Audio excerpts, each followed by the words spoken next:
The Sedra of Noach is mainly about Noach and his family being saved in the ark whilst the wicked people of the generation were wiped out during the flood.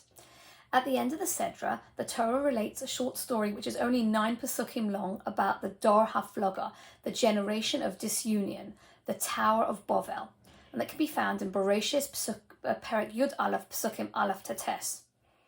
What did they do? Vayomru ish el re'ehu, and each man said to his friend, Hova nilbana levenim, let's make bricks. Vayomru hova nivne lonu ir, let's build ourselves a city. Umigdal v'rosha bashamayim, and let's make a tower with the top of it in the heavens. V'na'aseh lonu shem, and let's make a name for ourselves. Pen of futz al panei kol haaretz, lest we be scattered upon the face of the whole earth. On the face of it, what's so bad about using bricks and building a tower and being worried about being scattered? We need to read this story with the help of Mefarshim to understand exactly what happened, because if you read it on a pshat level, it's difficult to work out exactly what the people did wrong. In fact, Rashbam Perek Yud Aleph Posuk Dalad asks, Lefi hapshat ma chotu Dor Hafalaga. According to the simple meaning of the text, what was the sin of the Dor Hafalaga? Elo lefi shet sivam HaKadosh Baruch Hu, Hashem commanded the people of that generation in Bereshit Perek Aleph Posuk Kaf Ches, Peru urevu umilu es haaretz. That was the command we had, to be fruitful and multiply and fill the earth. But they chose a place to live and they didn't want to spread out and fill the earth. Why were they so worried about being spread out? The Netziv, in his commentary, Ha'emek Dover, Bereishit, Perek Yud Aleph Posuk Dalad says, Omnon yesh lahavin ma chosheshu im yotzu kama le'eretz acheres. We have to understand, what were people so worried about being spread out? What was their big fear if people went to go and live in another place? Uva'asher ein deos b'nei Adam shavim, since the opinions of all people are not identical, chosheshu shelo yotzu b'nei Adam mizeozu. They were worried that people might abandon their philosophy. V'yiyu b'machshava acheres, and perhaps they might adopt a different philosophy and a different way of life. Al kain hayu mashgichim shelo yetze ish mi yishuv shelahem. So they were worried. They didn't want to spread out. They didn't want anyone to leave their little commune, because they didn't want anyone to leave their society, because they might have a different thought process. They might have a different life philosophy. And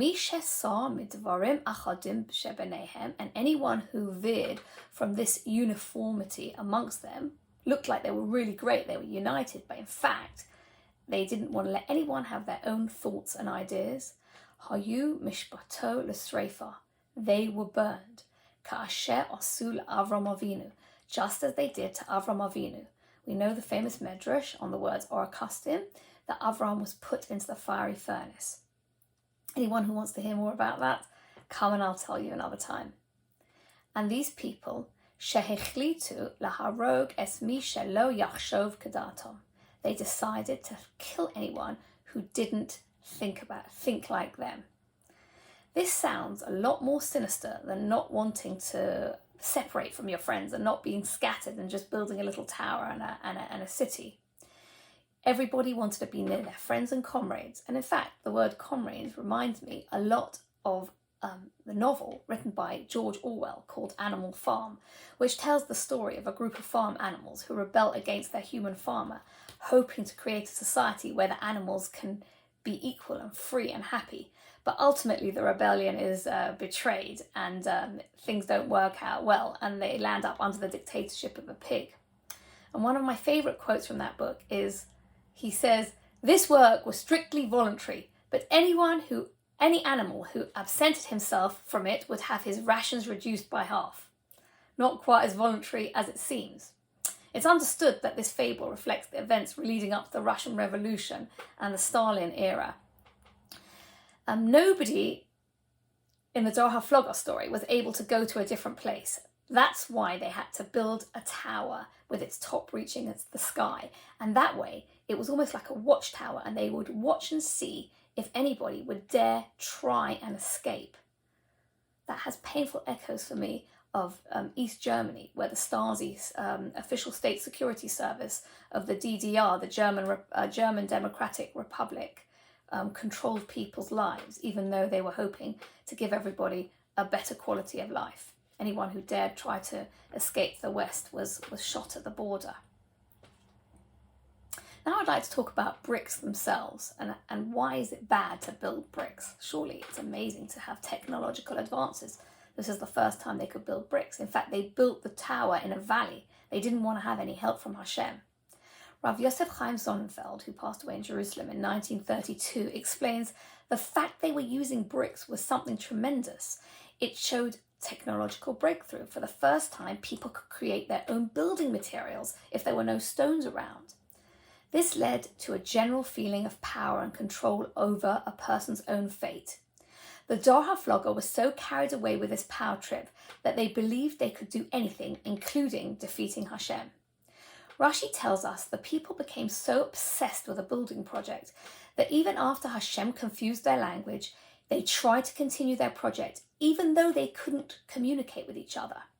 And Rashi, in Bereishit Perek Yud Aleph Pasuk Zayin, says, Zeh shoel leveina v'zeh mevi tit. This person would say, can I have another brick? And the other person would give him some plaster. Now, they weren't too happy about this. V'zeh omed olav, and this person got up and attacked the other one, upotseya es mocho, and he would cut his head open because he didn't bring him the brick that he'd asked for.